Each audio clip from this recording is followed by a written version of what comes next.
आज आपण एका अशा शेतकऱ्याची कहाणी पाहणार आहोत ज्याने फक्त 6,000 डाळिंब झाडातून 90 लाखांची कमाई केली आहे। राजस्थान राज्यातील निंबाराम पटेल यांनी 2009 पासून या शेतीला सुरुवात केली होती। सुरुवातीला त्यांनी 1000 झाडांची लागवड केले होते, तर सध्या ते 18,000 झाडांपासून डाळिंबाचे बागायती शेती करतायत। डाळिंब हे फळ तोडणीनंतर 10 ते 15 दिवसापर्यंत टिकू शकते, त्यामुळे त्यांनी या शेतीची निवड केली।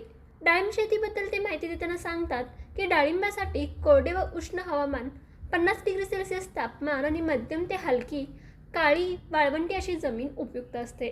सुरुवातीला जमीन स्वच्छ करून खड्डा खणून त्यामध्ये शेणखत टाकून रोपांची लागवड केली जाते।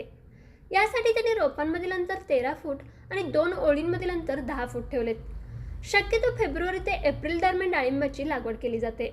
लागवडीनंतर 2 महिन्यात फुल धारणेला आणि 6 महिन्यात फळ धारणेला सुरुवात होते। त्यांनी भगवा सिंदुरी व्हरायटीची डाळिंब निवडली असून सरासरी 500 ग्रॅम पर्यंत या फळांची वजन असते।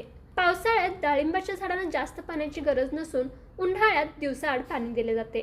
या बागेला नेमॅटोड, फंगस आणि मुख्यतः तेलबियांचा प्रादुर्भाव दिसून येतो, त्यासाठी ते कीटकनाशक आणि बुरशीनाशक यांचे फवारणी करतात। डाळिंबाच्या झाडांना फळधारणा व गुणवत्तेसाठी प्रत्येक वर्षी झाडांची हलकी छाटणी करणे आवश्यक असते। निंबारामांना एका हेक्टरमधून 30 टन उत्पादन निघत असून सरासरी 50 ते 100 रुपये किलोप्रमाणे दर मिळतो।